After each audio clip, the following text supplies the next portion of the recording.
versículo 27 do capítulo 20 de Atos.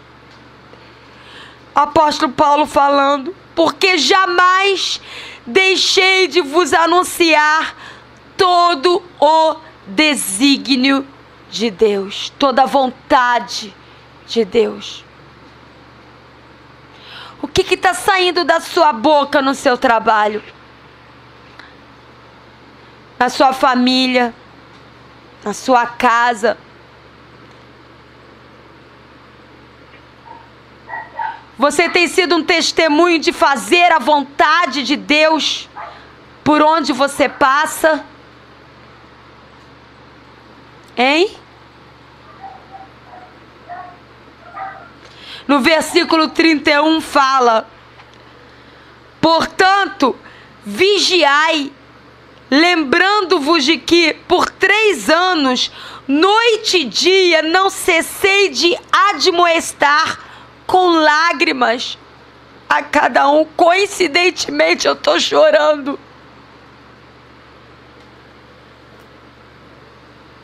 Admoestar é chamar para perto da vontade de Deus.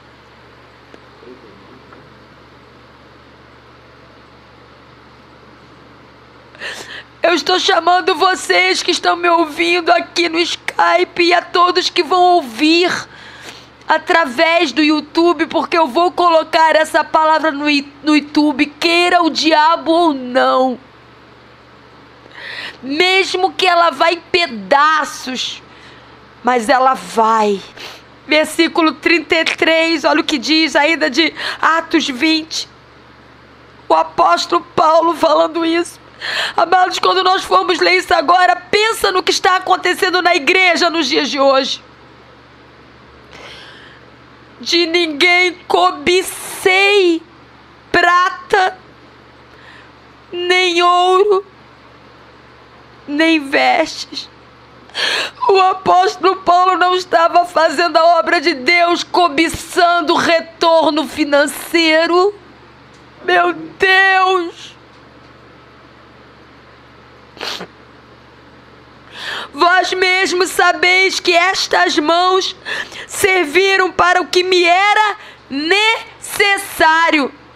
O apóstolo Paulo não cobiçava a riqueza. Necessário a mim e aos que estavam comigo. O apóstolo Paulo, ele trabalhava para suprir as suas necessidades e para suprir as necessidades dos que estavam com ele. O apóstolo Paulo, ele não cobiçava ouro ou prata. O apóstolo Paulo não cobiçava fama. O apóstolo Paulo não cobiçava dinheiro. Ele queria ver vidas sendo restauradas. Versículo 35. Tenho-vos mostrado em tudo que trabalhando assim é importante, é necessário socorrer os necessitados e recordar as palavras do próprio Senhor Jesus: mais bem-aventurado é dar do que receber. Precisamos voltar a viver isso.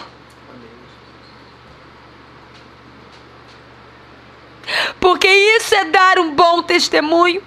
E quando nós não voltamos a ter uma vida de intimidade, de adoração, de oração, de intimidade com a palavra de Deus, na nossa própria força, nós não vamos conseguir viver isso que o apóstolo Paulo vivia. Não considerar a nossa vida preciosa para nós mesmos, atentando que é mais importante, que é tremendo dar do que receber.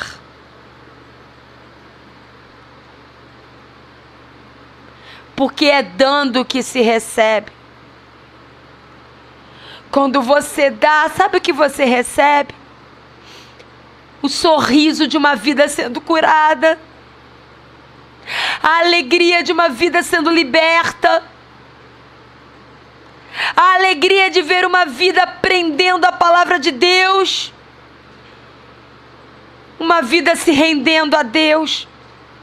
O que o ouro e a prata pode se comparar a isso? O bom testemunho está no desapego material. Isso não é um incentivo para você deixar de trabalhar, não, amado. Mas não fazer do seu trabalho, do seu salário, o alvo, o número 1 da sua vida.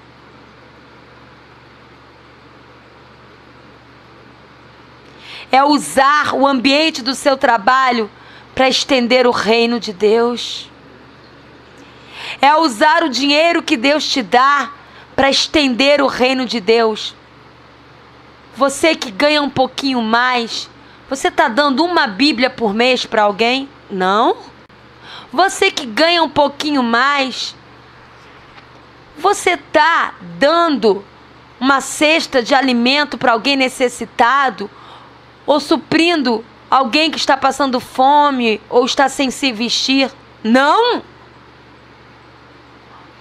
Você que está necessitado, está dando um CD de louvor ou um CD de palavra de Deus para alguém? Não. Por quê? Se mais bem-aventurado é dar do que receber, hein? Que testemunho de vida é esse? O bom testemunho envolve desejar fazer a vontade de Deus acima de tudo e de todos. De anunciar a palavra de Deus sem nenhum tipo de vergonha. De se importar com os necessitados. Do prazer de dar, do prazer de orar uns com os outros. Quando nós também não temos uma vida de intimidade com Deus, com o coração dele, com a palavra de Deus, e nos entregamos à rebeldia de estar vivendo só os nossos interesses, nós temos a nossa liberdade roubada. Voltemos lá para Lamentações, capítulo 1, versículo 18. Lamentações, capítulo 1, versículo 18. Diz assim: justo é o Senhor, pois me rebelei contra a sua palavra. Dei ouvido a todos os povos e vede a minha dor. As minhas virgens e os meus jovens foram levados para o cativeiro. Primeiro nós vemos aqui a rebeldia gerando dor. E depois gerando o quê? Cativeiro. Só quando nos envolvemos em ler a Bíblia todos os dias aos pés do Senhor, em orar, em derramar nosso coração diante dele, é que nós vamos experimentar verdadeira liberdade e verdadeira cura. Vamos lá para Gálatas, no Novo Testamento, capítulo 5, versículo 1. Gálatas, capítulo 5, versículo 1. Olha o que diz. Para a liberdade foi que Cristo nos libertou. Permanecei, pois, firmes, e não vos submetais de novo a jugo de escravidão.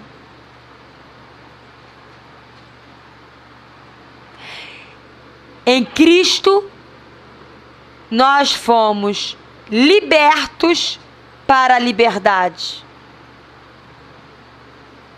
Nós não temos o direito de nos tornarmos escravos de novo dos prazeres, das ofertas e das coisas deste mundo. Porque se assim o fizermos, nos tornamos novamente escravos.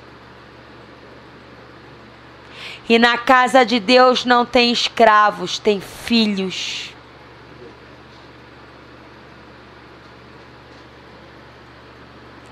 Lucas 4:18, Evangelho de Lucas, capítulo 4, versículo 18. Lucas 4:18.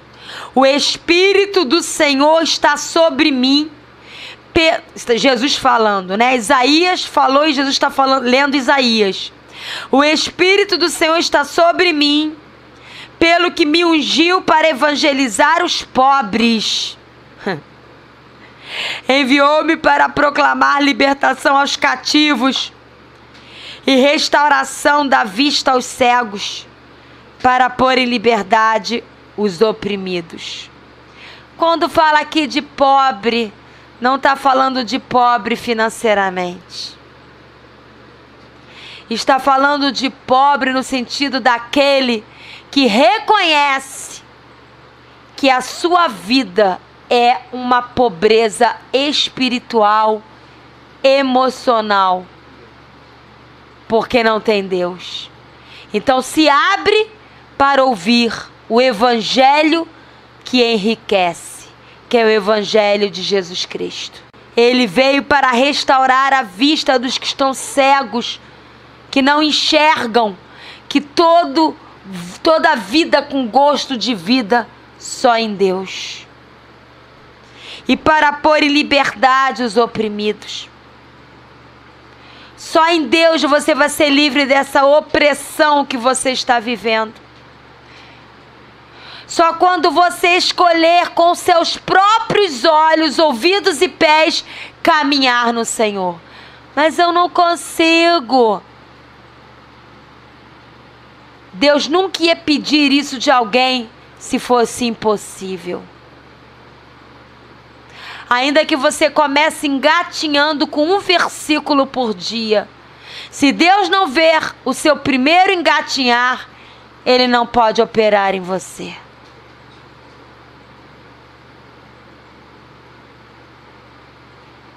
Ah, mas eu não tenho tempo. Ah, mas eu não tenho ânimo. Ah, eu não entendo a Bíblia. Se você não der o primeiro engatinhar, o Espírito Santo não pode operar em você.